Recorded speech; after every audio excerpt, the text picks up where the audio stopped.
ఆరాధన కొరకై బైబిల్లో నుంచి యోహాను సువార్త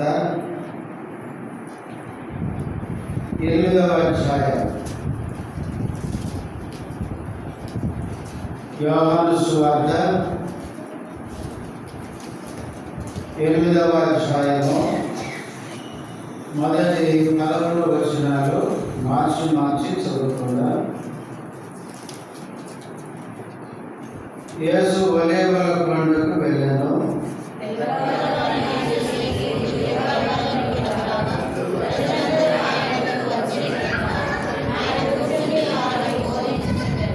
శాస్త్రులను పరిచయులను వ్యభిచారమునందు పట్టబడిన ఒక స్త్రీని తోడుకుని వచ్చి ఆమెను మధ్యలో నిలవబెట్టి,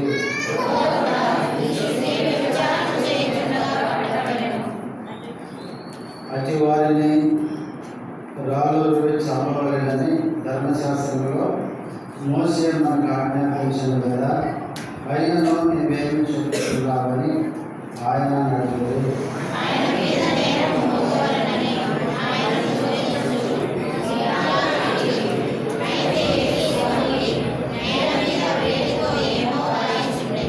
వారు ఆయనను పట్టుబడిన అడుగు చూడగా ఆయన తల ఎత్తి చూసి, నీలో పాపం లేని వాడు మొట్టమొదట ఆమె మీద రాయి వేయవచ్చునని వారితో చెప్పి, వారు ఆ మాట విని పెద్దవారు మొదలుకొని చిన్నవారి వరకు ఒకరి వెంట ఒకరు బయటికి వెళ్ళి యేసు ఒక్కడే మిగిలిన ఆ స్త్రీ మధ్యలో నిలవబడి ఉండెను.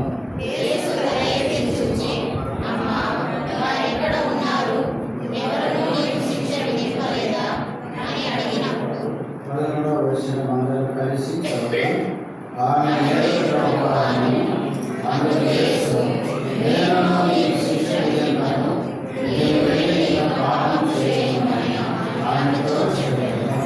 ప్రార్థన చేసుకుంటాం.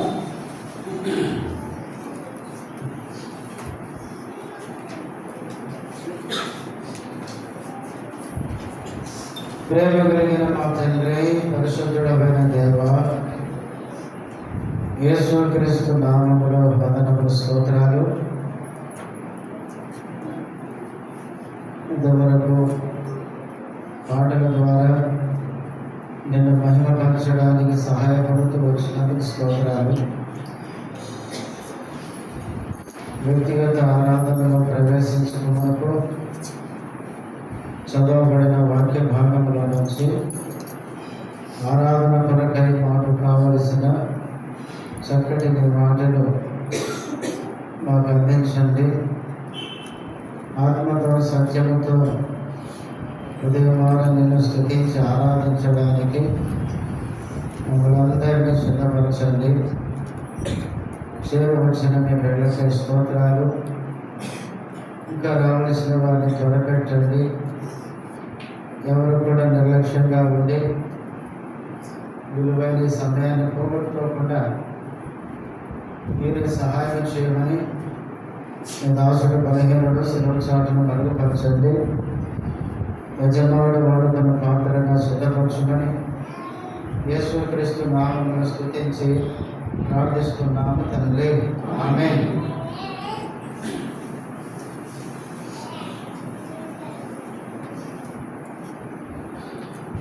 మనం చదువుకునే ఈ భాగము మనందరికీ బాగా పరిచయం ఉన్న భాగమే.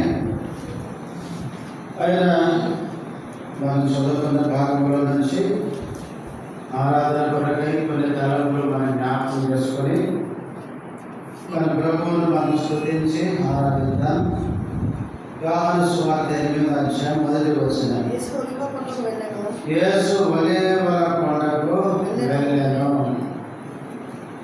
మనం ఈ 7వ అధ్యాయం చివరిలో అంతటా ఎవరింటికి వారు వెళ్ళేవి అని చదువుతారు. అందరూ ఎవరిళ్ళకు వాళ్ళు వెళ్తే యేసు ఎక్కడికి వెళ్ళాడు? 8వ అధ్యాయం మొదటి వచనంలో యేసు ఒలీవల కొండకు వెళ్ళాను. యేసు ప్రభు తరచుగా ఆయన ఒలీవల కొండకు వెళ్ళేవాడు. ఎందుకు వెళ్ళేవాడు? రాత్రి అంతా ప్రార్థనలో తండ్రితో సహవాసము చేయడానికి. చూడండి, లూకా సువార్త 21వ అధ్యాయం. లూకా సువార్త 21వ అధ్యాయము 37వ వచనం. ఆయన ప్రతిదినము పగటియందు దేవాలయంలో బోధించుచు రాత్రి వేళ ఒలీవల కొండకు వెలుచు కాలము గడుపుచుండెను.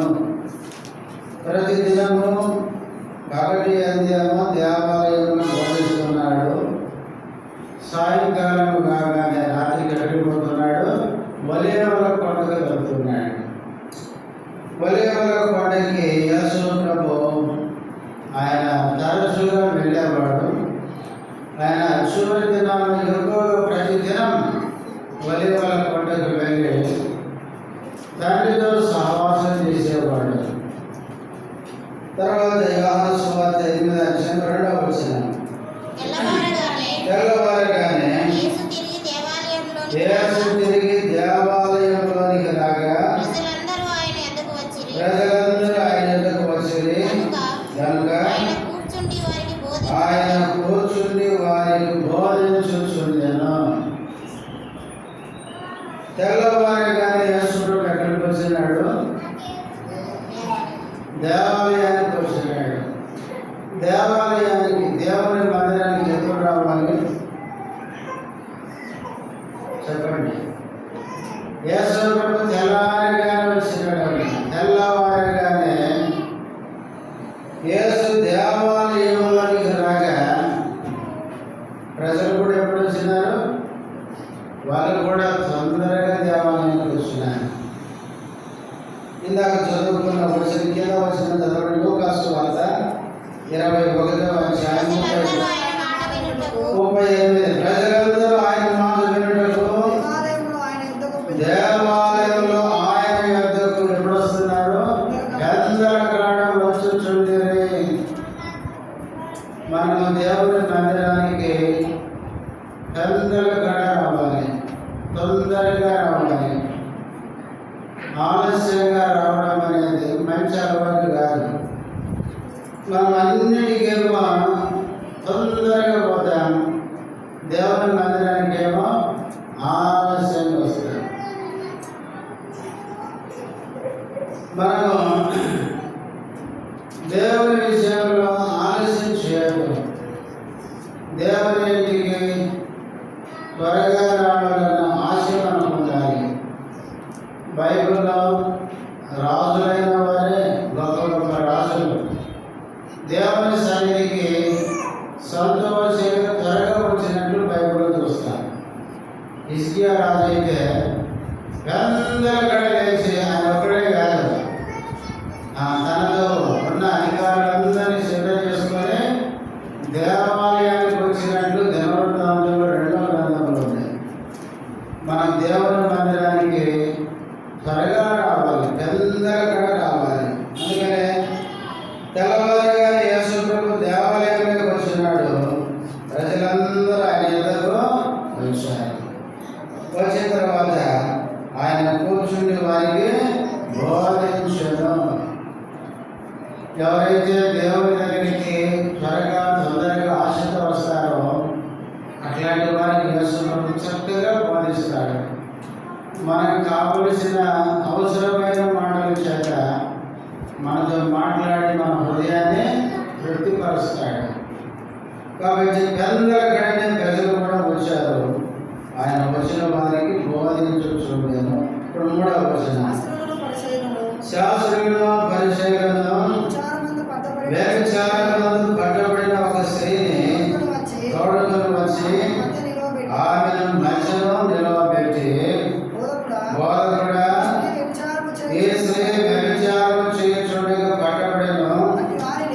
అట్టి వారిని రాజులకి చంపవలెనని ధర్మశాస్త్రంలో మోషే మనకు ఆజ్ఞాపించును కదా, అయినను నీవేమి చెప్పుచున్నావని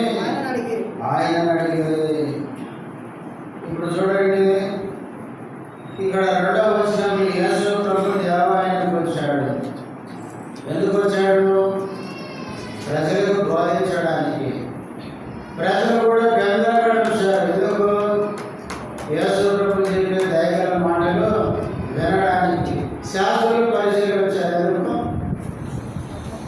వీళ్ళకి ఏం పని ఉండదు అన్నమాట. వీళ్ళు ఎందుకు వస్తారంటే వచ్చినప్పటి నుంచి యేసు ప్రభులో తప్పులు కనిపెట్టాలని చూస్తారు, నింద మోపాలని చూస్తారు. కొన్నిసార్లు మందిరానికి వచ్చే వాళ్ళు కూడా ఎట్లా వస్తారంటే రకరకాలుగా ఆలోచిస్తూ వస్తారు. మనం దేవుని సన్నిధికి మనము ప్రభువు మాటలు విని మనం ఆత్మీయంగా మేలు పొందాలన్న ఆలోచనతో రావాలి. ఈ శాస్త్రుల పరిచయలో వీళ్ళు ఎప్పుడు కూడా యేసు క్రీస్తులో తప్పుపడదామనే వచ్చినట్లుగా బైబిల్లో చాలా సందర్భాల్లో మనం చూస్తాం. మొత్తానికి యేసు ప్రభు బోధిస్తుండగా ఈ శాస్త్రుల పరిచయం ఏం చేశారంటే ఒక స్త్రీని పట్టుకొని వచ్చారు. వచ్చి ఏమంటున్నారు? 4వ వచనం, బోధకుడా ఈ స్త్రీ వ్యభిచారం చేయుచుండగా పట్టబడెను. ఇక్కడ వాళ్ళు వచ్చేమంటున్నారంటే ఈ స్త్రీ వ్యభిచారం చేయుచుండగా పట్టబడెను. పాపం అనేది మనల్ని ఏం చేస్తుందంటే పట్టిస్తుంది. సంఖ్యాకాండంలో ఉంది చూడండి, 33వ అధ్యాయం. సంఖ్యాకాండము 33వ అధ్యాయము 23వ వచనం చివరి మాట చదవండి, చివరిగా ఉంటుంది. మీ పాపము చదవండి. సంఖ్యాకాండము 33 ఎన్నో వచనం? సంఖ్యాకాండమేనా?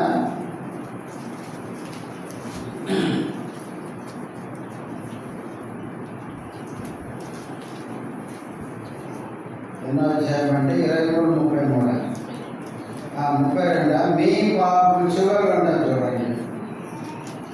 లేదా ఎన్నో అధ్యాయం బాబు? 32, 23 చివరిలో చదవండి. మీ పాపము మిమ్మల్ని పట్టుకొనును అని తెలుసుకోండి. మన పాపం మనల్ని ఏం చేస్తుంది? మనము పట్టుకుంటుంది. మన పాపం అనేది ఏ రోజుకైనా మనల్ని పట్టిస్తుంది. ఇప్పుడు చూడండి, బైబిల్లో యోసేపు సహోదరులు ఏం చేశారు? యోసేపును ఐగుప్తుకు అమ్మేసి యాకోబు దగ్గరికి వచ్చి ఏం చేశారు? అడవి మృగాలు యోసేపు ఏం చేసినాయి? తినేసినాయని చెప్పినారు. అయితే ఇదే సహోదరులు వచ్చి యాకోబుకి ఏం చెప్పారు?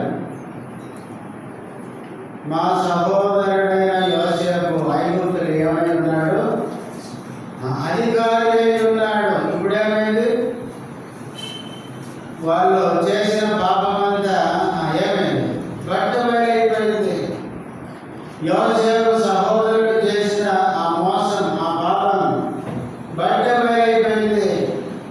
అట్లాగే మోసే ఒక ఐగుప్తీని ఏం చేశాడు? కొట్టి ఇసుకలో పాతి పెట్టాడు. బైబిల్లో ఉన్నది.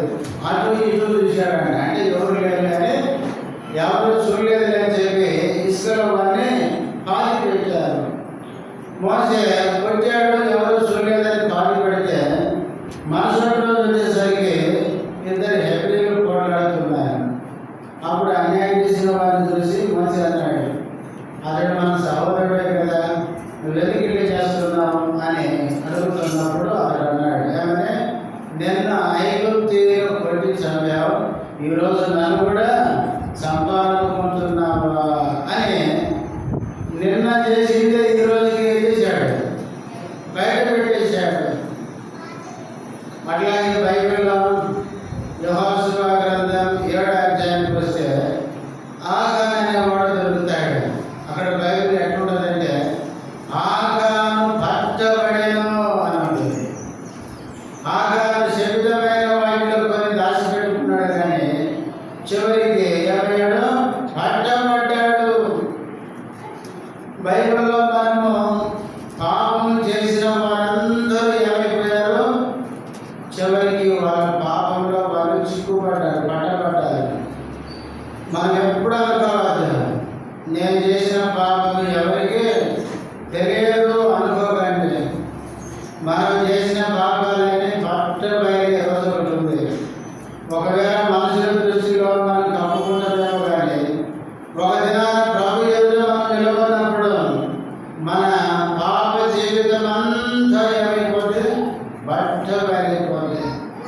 అప్పుడు మనం ఎట్లా ఎడవాల్సి వస్తుందో. అందుకనే ఇలా మన పాపం ఏం చేయాలంటే ప్రభు దగ్గర ఒప్పుకోవడం మంచిది. ఎప్పటికప్పుడు సరి చేసుకొని మన జీవితాన్ని చక్కపరుచుకోవడం మంచిది.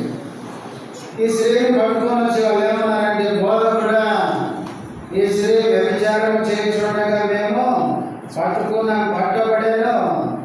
అయితే మోషే ధర్మశాస్త్రం ప్రకారం మేము ఏం చేయాలి? రాళ్ళలోకి కొట్టి చంపాలి. అయితే దీనికి నువ్వేమంటావు అని ప్రభుని అడిగినారు. ఈ అడగడంలో వాళ్ళ మైండ్ ఏముంది? 6వ వచనం చదువుతాం. ఏమని? ఆయన మీద నేరం మోపవలెనని ఆయన శోధించుచు ఇలాగున ఏమండి?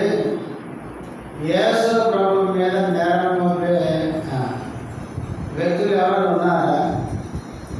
ఇదే యోహాను సువార్త 8:46 అంటాడు. ఏమని? నా యందు భాగం ఉన్నదని మీరు ఎవరు స్థాపించరు. యేసు క్రీస్తుని సిలువేసేటప్పుడు కూడా నాకు తెలిసి బైబిల్లో 6 స్థలాలు మార్చినారు.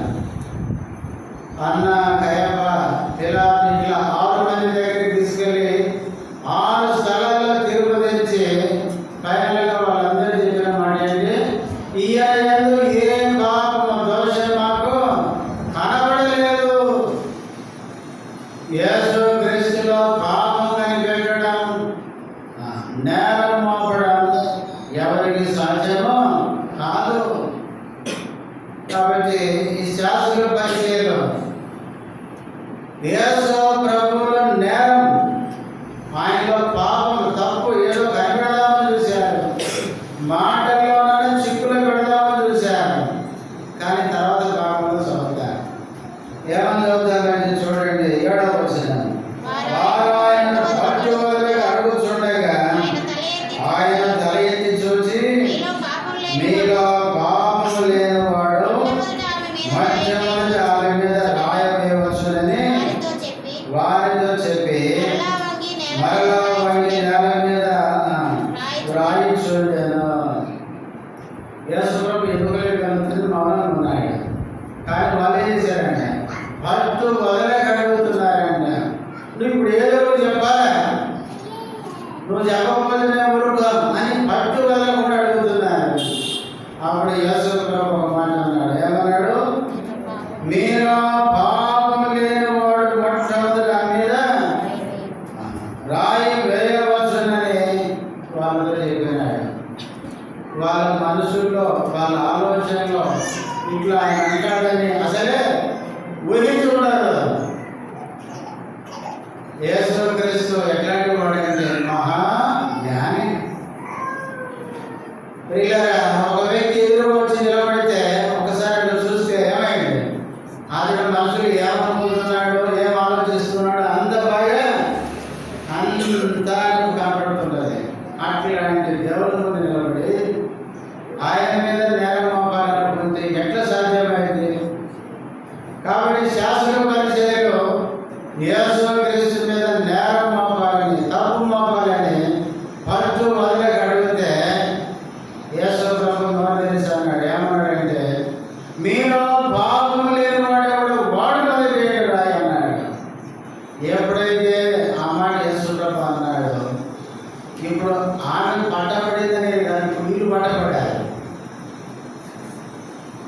యేసు ప్రభు దగ్గర ఎవరు దొరికారండి? ఇప్పుడు వీళ్ళు దొరికిపోయినారు. వాస్తవానికి శాస్త్రుల పరిస్థితి ఎందుకు వచ్చారు? వీడికి యేసులో తప్పుపడడానికి. ఇప్పుడు యేసు ముందు వీళ్ళ తప్పుల్లో చిక్కారు. కూడా పిల్లమన్నారు, మోషే ధర్మశాస్త్రం ప్రకారం పాపం చేసిన వాడిని ఏం చేయాలి? రాయి తీసుకొని పట్టాలి. ఇప్పుడు రాయి తీసుకుని ఎవరు పట్టాలి? ఆమె పట్టాలంటే ఆమెతో పాటు ఎవరు పట్టాలి? వీళ్ళని కూడా పట్టాలి. ఆ స్త్రీ ఏ విధంగా పాపం చేసిందో ఈ శాస్త్రుల పరిచయం కూడా ఏం చేశారంటే పాపం చేసిన వాళ్ళు. ఆ శాస్త్రుల పరిచయే కాదు, ఇప్పుడున్న మనమందరం కూడా ప్రభు ఎదుట నిలబడితే మనమందరం కూడా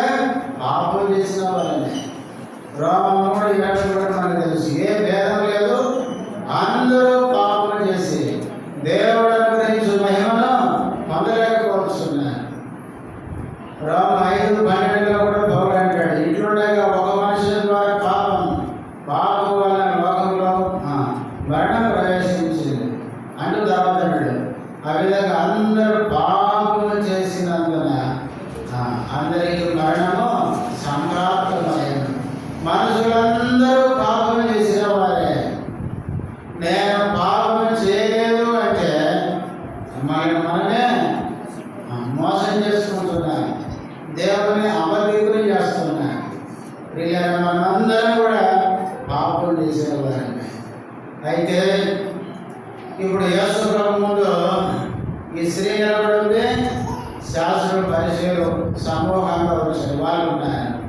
ఎప్పుడైతే మీరు పాపము లేని వాడు మొదట రాయి చేయమన్నాడు, అప్పుడు ఏం జరిగింది? 9వ వచనం, వారు ఆ మాట విని పెద్దవారు మొదలుకొని చిన్నవారి వరకు ఒకరి వెంట ఒకడు బయటికి వెళ్ళేది. యేసు ఒక్కడే మిగిలేను, ఆ స్త్రీ మధ్యన నిలవబడి ఉండేను. చూడండి 9వ వచనంలో వారు ఆ మాట విని, ఒకటి కిందే ఉంది, మన సాక్షి చేత గద్దింపబడిన వారై అని చదువుతా.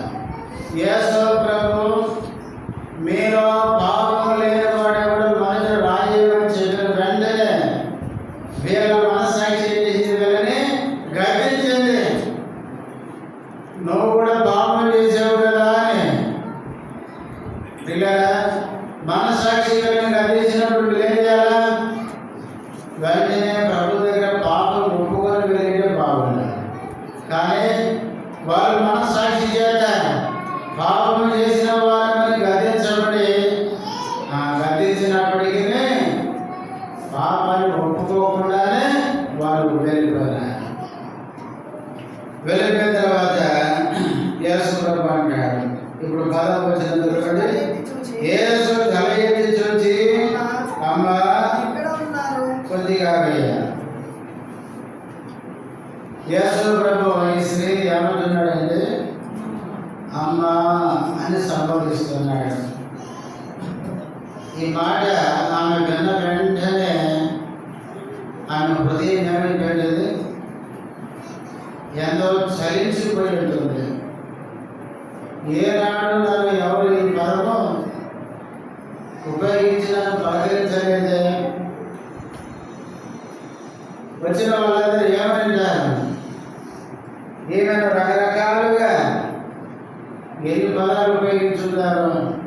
కానీ యేసు ప్రభు పాపం చేయుచుండగా పట్టుబడిన ఈ స్త్రీ ఏమన్నాడంటే అమ్మా అన్నాడు.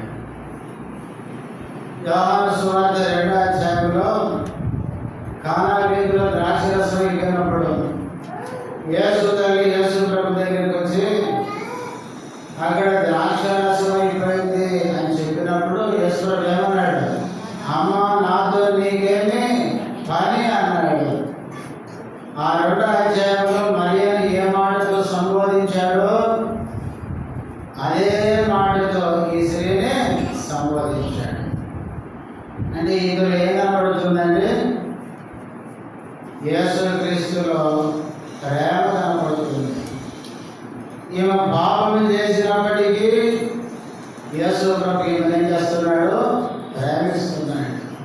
ఇలా ఈ లోకంలో మనమందరము చెడిపోయిన వారమైనప్పటికీ, పాపంలో పెరిగినప్పటికీ, పాపంలో పట్టబడిన ఆ స్త్రీని ప్రేమతో అమ్మ అని పిలిచినట్టే ప్రభు నిన్ను నన్ను మనందరినీ పాపంలో ఉండగానే ఏం చేశాడంటే ఆయన మనల్ని ప్రేమించాడు. చూడండి రోమపత్రిక 5వ అధ్యాయం, రోమిలకు రాసిన పత్రిక 5వ అధ్యాయం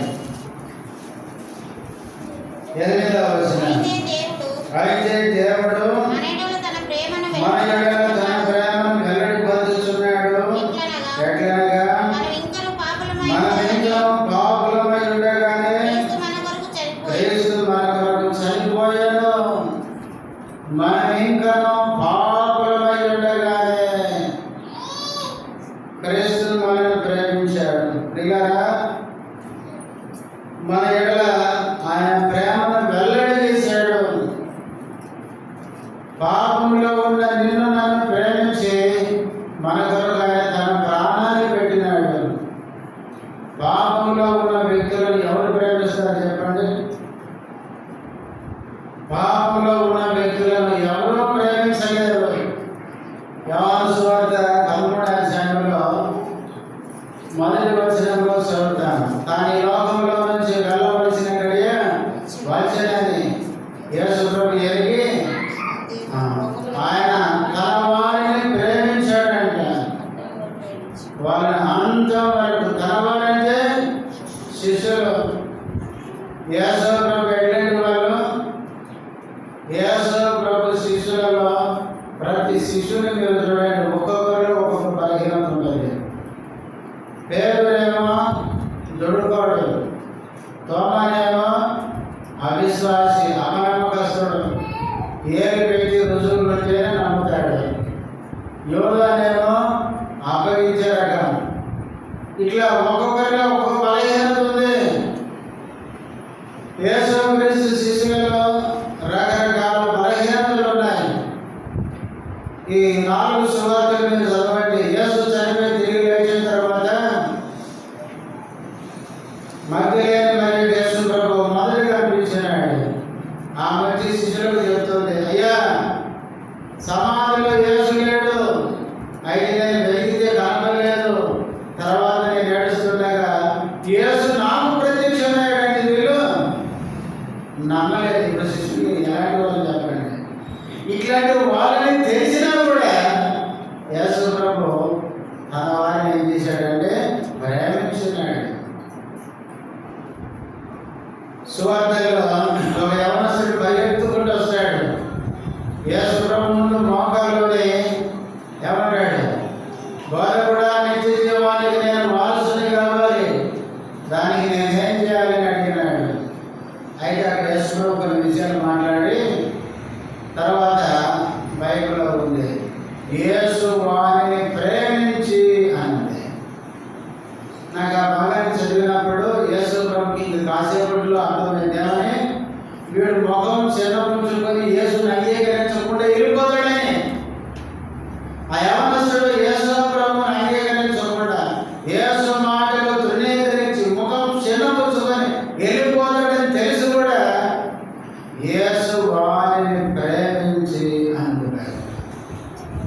యేసుని తృణీకరించే వాడిని కూడా ప్రేమించాడు యేసు ప్రభు. నిజంగా యేసు ప్రభు ప్రేమ ఎంత గొప్పదో చూడండి. అందుకే పౌలు అన్నాడు, క్రీస్తు ప్రేమ యొక్క ఎత్తు, లోతు, వెడల్పు, పొడవు ఎంతో అన్నాడు.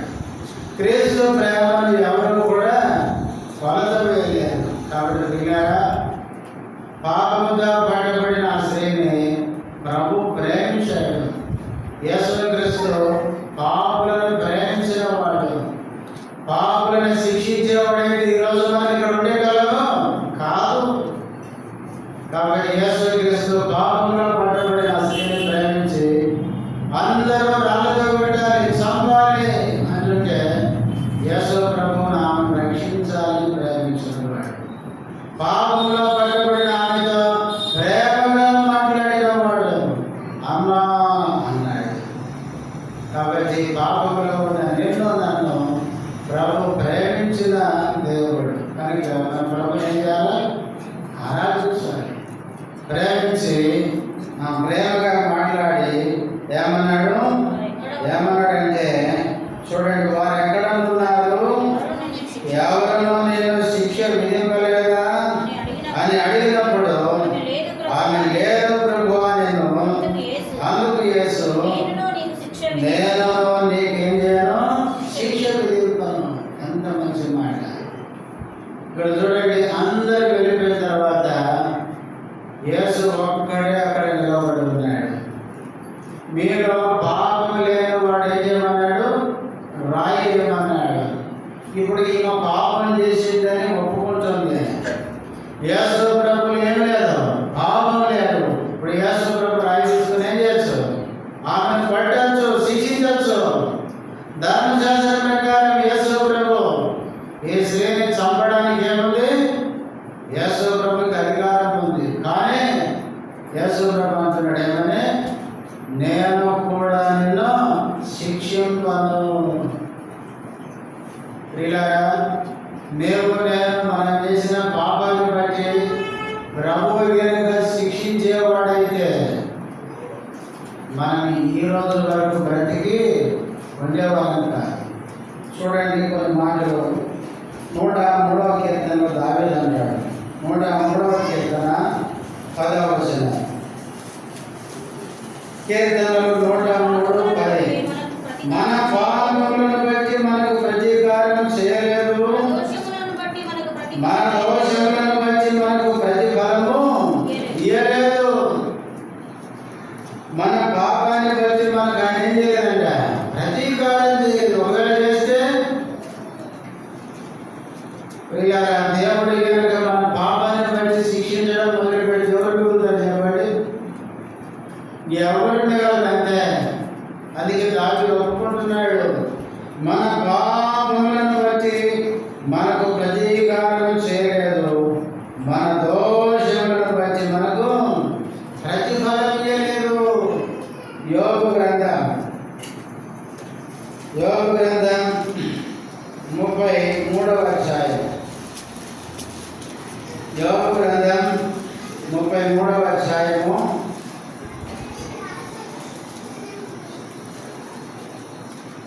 26-27 వచనాలు.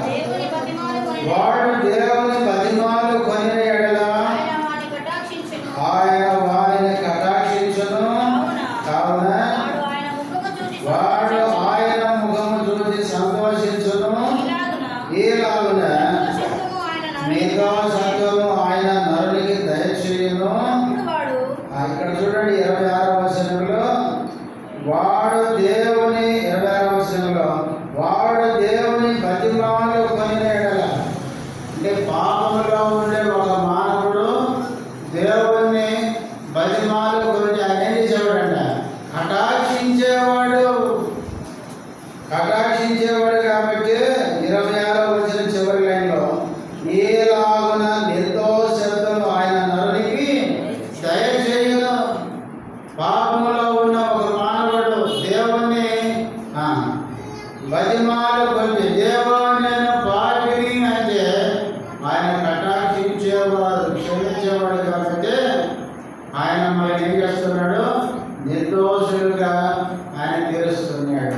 నిర్దోషత్వాన్ని నరునికి దయచేస్తున్నాడు. ఆ విధంగా నిర్దోషత్వం పొందిన తర్వాత నరుడు అంటాడు 27. అప్పుడు వాడు మనుషుల ఎదురు సంతోషించుచు దేవుని గురించి ఇట్లనే పలుకుతాడు. ఏమంటాడు? యథార్థమైన దానిని వ్యత్యాసపరిచి నేను ఏం చేశానంటే పాపం చేశాను అంటాడు. అయినను దానికి తగిన ప్రతీకారం నాకేం కాలేదు, దేవుడు నాకు చెయ్యలేదని ఒప్పుకుంటాడు. ఇలా మనం చేసిన పాపానికి దేవుడు ప్రతీకారం కనుక తీర్చేవాడైతే మనం చేసే పాపానికి ఈ రోజు కాలం శిక్ష విధిస్తే ఉండమండి, ఈ రోజు వరకు ఉండము. ఇంకా ఎజ్రా కూడా ఒప్పుకుంటాడు. చూడండి ఎజ్రా గ్రంథం 9వ అధ్యాయం. ఎజ్రా గ్రంథము 9వ అధ్యాయము 13వ వచనం. అయితే మా దుష్క్రియలను బట్టి మా గొప్ప అపరాధములను బట్టి ఏ శ్రమలన్నీ మా మీదికి వచ్చిన తర్వాత ఈ మాట గమనించండి. మా దేవుడమైన నీవు మా దోషములకు రావలసిన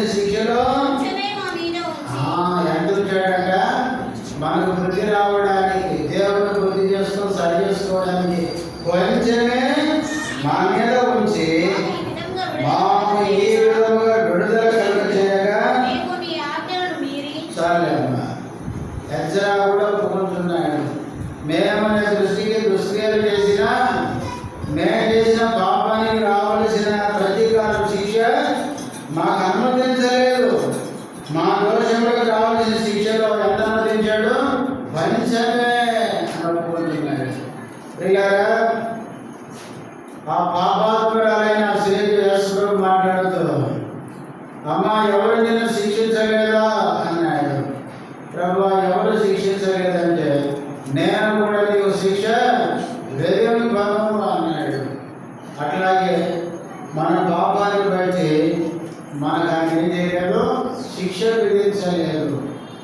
ఆయన మన పాపాన్ని బట్టి శిక్షించినట్లయితే మనం భూమి మీద ఉండేవారము కాదు. ప్రియులారా, మనం చేసిన పాపానికి ఆయన వెంటనే శిక్షను అనుమతించలేదు.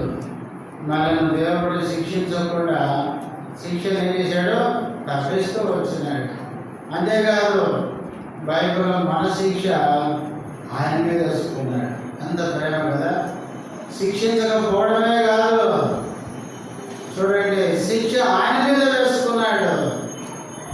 అందుకనే యెషయా గ్రంథం 53వ అధ్యాయంలో మనకు తెలిసిన వచనాలు, మన అపరాధములను బట్టి ఆయన గాయపరచబడెను, మన దోషములను బట్టి ఆయన నలుగగొట్టబడ్డాడు, మన సమాధానార్థమైన శిక్ష ఆయన మీద వేసుకున్నాడు. మనము పొందాల్సిన శిక్ష అంతా ఆయన మీద వేసుకున్నాడు. అందుకనే రామపత్రిక 8:1 పౌలు అంటాడు, కాబట్టి ఇప్పుడు క్రీస్తు యేసులో నన్నున్న వారికి ఏ శిక్ష లేదు. నేను ఆ శిక్ష ఆయన మీద వేసుకున్నాడు కాబట్టి మనకు శిక్ష నుంచి ఏమైంది? తప్పించబడ్డాడు. కాబట్టి ఒకటి, ఈ పాపాత్మురాలతో ప్రేమతో మాట్లాడినాడు. రెండవది, ఆమెకి శిక్ష విధించదు అన్నాడు. ప్రేమ కలిగిన దేవుడు పాపంలో ఉన్న నిన్ను నన్ను మనల్ని ప్రేమించాడు. రెండవదిగా మనం కూడా శిక్ష విధించాలి, కానీ శిక్ష నుంచి మనం తప్పించేదానికి మన శిక్ష ఆయన మీద వేసుకున్నాడు. తర్వాత 11వ వచనం చివరికి ఏమంటాడు? నీవు వెళ్ళి ఇక పాపము చేయమని ఆమెతో చెప్పాను. అంటే అర్థమైతే ఈమె చేసిన పాపాన్ని ఏం చేశాడు? ఆయన క్షమించాడు. ఇక వెళ్ళి పాపం ఎప్పుడంట తప్పు చేసిన వ్యక్తి మన దగ్గర వచ్చి నిలబడ్డాడు, అయ్యా ఉత్సాహం వేసుకొని తప్పు అంటే సరే ఇప్పటి నుంచి ఇంకా ఇట్లాంటి పని ఎప్పుడు చేయకపోతే ఇప్పుడు చేసింది ఏమైనా క్షమిస్తున్నాడు. ఈ పాపాన్ని యేసు ప్రభు క్షమించాడు. ధర్మశాస్త్రం ఏమందండి? చంపాలి, శిక్ష విధించాలి అంటుంది. కానీ యేసు ప్రభు అంటున్నాడు ఏమని? నేను క్షమిస్తున్నాను. క్షమించేవాడు ఆయన. ధర్మశాస్త్ర ప్రకారం పాపమైన మనందరం శిక్ష గల ఫలము. కానీ ప్రభు ఏం చేశాడంటే మన శిక్ష అంతా ఆయన తెలుసుకొని మన పాపాన్ని ఆయన క్షమించిన దేవుడు. 86వ కీర్తన 5వ వచనం మనకు తెలుసు, ప్రభువా నీవు దయాళుడవు, నేను క్షమించుటకు సిద్ధ మనసు కలిగిన వాడవు అని చదువుతాను. మన దేవుడు ఎవరంటే క్షమించడానికి సిద్ధ మనసు కలిగిన దేవుడు. అసలు బైబిల్లో కొన్ని వచనాలు చదివితే మన ప్రభువును మనం ఆరాధించకుండా ఉండలేము. బైబిల్లో చూడండి, యేసుక్రీస్తును దూషించారు, యేసుక్రీస్తును హింసించారు, యేసుక్రీస్తుని గుద్దారు, అవమానపరిచారు, ఆయన్ని కొట్టారు, తిట్టారు, ఎంతగానో హింసించారు. ఇంతగా భావించిన శిలువ మీద వేలాలు చేసుకోమన్నాడు. తండ్రి, వీరేమి చేయుచున్నారు? వీరెరుగరు కనుక వీరిని క్షమించము. ఆ వచనం మన ఊరికి చదువుతాం, కానీ ఆ వచనంలో ఉన్న లోతైన భావాన్ని మనం అర్థం చేసుకుంటే మన ప్రభువును మనం ఆరాధించకుండా ఉండలేము. ఎవరైనా మనల్ని ముఖాన్ని తిట్టారనుకోండి, ఏం చేయాలి చెప్పండి? ఎదురుగా వస్తే వందనాలు కూడా చెప్తామా? ఎవరైనా మనకు నష్టం చేశారనుకోండి, వాళ్ళు ఎదురుగా వస్తుంటే వాళ్ళ ముఖం కూడా చూడలేదు. యేసు ప్రభు శిలువ మీద వాళ్ళు కొట్టారు, దూషించారు, హింసించారు, భయంకరంగా యేసు ప్రభువును వేరే